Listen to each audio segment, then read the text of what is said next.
So, hello everyone. So, my topic is all about self-efficacy. So, self-efficacy theory is is a belief in one's abilities to succeed.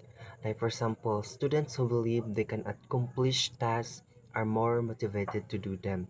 Like for example, a student is and want to know how to really demonstrate the correct patterns of um, dancing a folk dance. So, na siya believe nga once mo praktisan niya ang kada steps is um, ma-achieve niya or masucceed niya ang maong folk dance. So, that is one example of a self-efficacy na siya believe sa iyang kagalingon nga makaya niya and through practice is ma-achieve niya iyang gusto. Then next is um, strategies to enhance self-efficacy.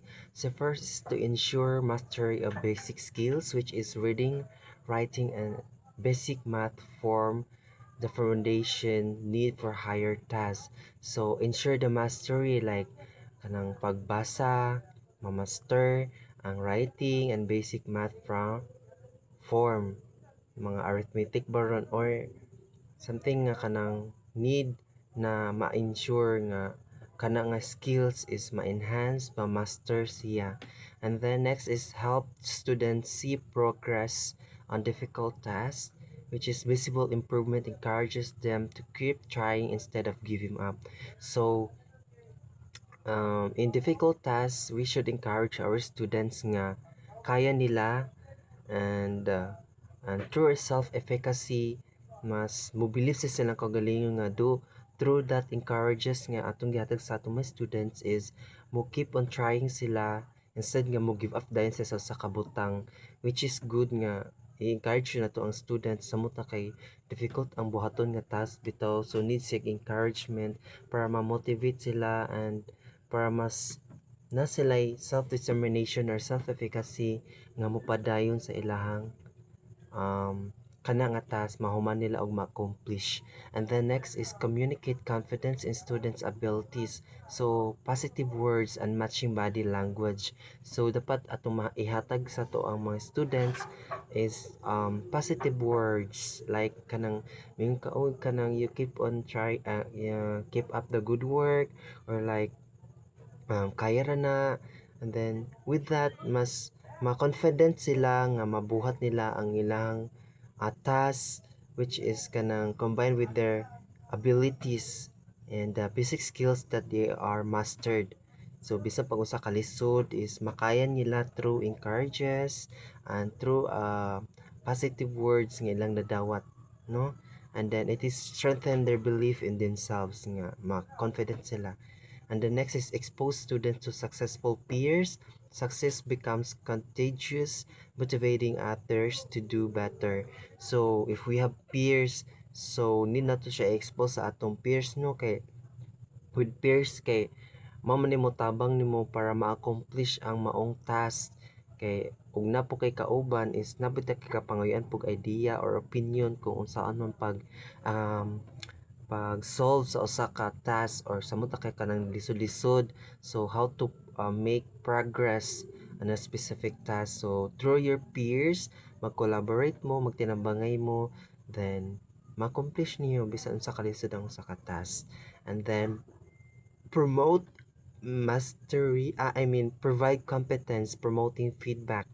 So feedback should highlight their ability to improve and succeed. So importante jud ning feedback, no, kay diri makakaton ang usa ka students wherein asa siya dapat mo-focus sa usa ka performance. So diri may buon sa usa ka estudyante nga low siya ani or weak siya ani nga part. So in giving feedback we should always use the hamburger, so positive, negative, positive, para dili po siya yung nga negative tanan, no, para mas naadjay kuan is mohatag jud positive feedback.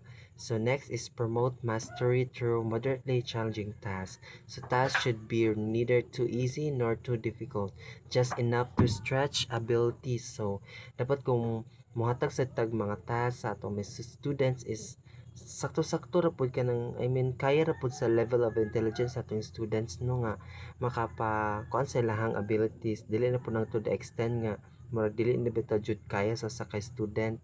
So mao na siya strategies to enhance self-efficacy. Then napadyod is to encourage self-comparison, not comparison with others. So we should avoid comparison or compare to other students kay diri makakakuan ang usa ka bata nga more siya ma-out of siguro di makaingon siya nga dili siya belong or like makaingon siya nga di siya enough. So dapat dili jud na to i-compare to mga students. And then is let errors occur within overall success. So mistakes are part of learning, but student must also take success to stay motivated. So next is self-determination and self-regulation theories. So self-determination is a sense of control or choice over one's action, and then self-regulation is ability to guide, monitor, and control one's own behavior. So a sense of control or choice over one's action. So na kay choice kung mapadayon ba ka, like for example you have the determination nga makaya dyan nimo ma-accomplish ang maong difficult task, no? So kung na kay determination bisa pag unsa na siya kalisod, bisa pag unsa na siya kakuan nga butang is with your determination mahumad jud nimo siya within sa imong gusto nga oras. So next is indicators of self-regulation. So first is setting standards for oneself. Second is knowing what goals to reach. Next is monitoring and evaluating behavior. Next is checking if actions match expectation, imposing consequence on oneself, rewarding success or correcting mistakes independently. And then we go to the next is self-regulated learning process. So goal setting. So knowing what they want to achieve in learning tasks. So dapat so sa katas na tay goal. Kaya kung wala tay goal so sa katas, then what's the purpose? So we need to have a goal kay para natay natay gustong i-achieve, no? Sa matang ni pagama si teacher, so dapat na tay goal like gusto ang goal nimo is para bongga ang imong output is butan mo dagang designs or that is connected to the specific task nga gipahimo. So planning, organizing time and strategies before working. So mag-organize kag time unsa man specific time kung asa man nimo nagamon na nga task, and then strategies unsa may buhatan ng mga strategies nga para mas mapadali siya, unsa man mga process para kana nga goal is ma-achieve na nimo siya. And then attention control, focusing on tasks and avoiding distraction. So mag-focus sa task, avoid distraction, like for example kanang laag baron or like kanang naamoy kanang gig baron nga na. So dapat i-focus na nato ang task before ang mga laing butang. The next is moral Cappuccino. So using appropriate learning strategies. So choosing the right method for the desired outcome. So dapat gamiton na to kung gusto ka mag PowerPoint presentation. So magamit ka og projector or TV nga pwede ra nimo i-connect and then mo flash na ang imuhang content. So self-monitoring. So checking progress and adjusting actions when needed. So i-monitor po na tong kagalingon no kung asa mata dapat mas mag-focus, so unsa may dapat i-adjust nga para mas ma-achieve na to ang desired outcome sa to ang learning process. So self-evaluation, so assessing if learning goals were achieved. So i-assess nimo kung galingon kung nahatag ba jud nimo, na target ba jud nimo ang mga needs sa imuhang learners, kung na achieve ba nimo ang imong objectives, na achieve ba nimo mga strategies, or nabay na learn ang imong mga students, or self-evaluation kung kanang like for example is na kuan ba jud nimo, nahatag ba jud nimo best para maka-learn ang imong students. So next is strategies to enhance self-determination. So first is present rules in an informal, not controlling manner.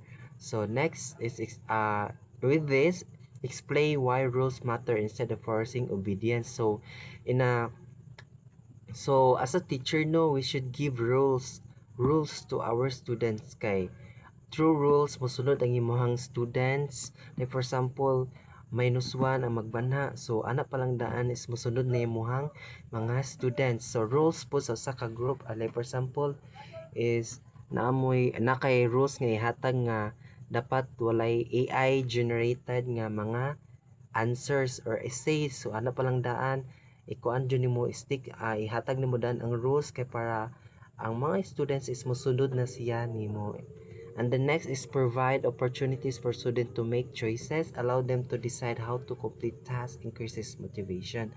So dapat moasa ta sa ating mga students kung silang gusto no, kay ang students may mabuhat sa task, so tagalan sila ka opportunity nga mopili. Like for example, mopili ba ron sila silang kauban, or mopili ba sila sa akong asa nila gusto i-accomplish ang maong task. So ana palang dais mo increase ang ilang motivation nga mopadayon, or they have the determination um to accomplish the specific task. So next is evaluate performance in non-controlling way. Use feedback and rubrics to inform progress without judgment. So we should give feedback, no, positive, negative, and then if na kay ihatag nga group performance, so dapat mo provide ka rubrics kay para ang imong students is na sila basihan, no. So kung asa sila mag-focus kay na ba na 20, 30%, so dapat hatagan natin sila rubrics kay para kahibaw sila kung unsa ilang buhaton within that group performance. So I think that's all my topics. So once again, self-efficacy is na siya believe sa iyang kagalingon. So I think that's all. Thank you.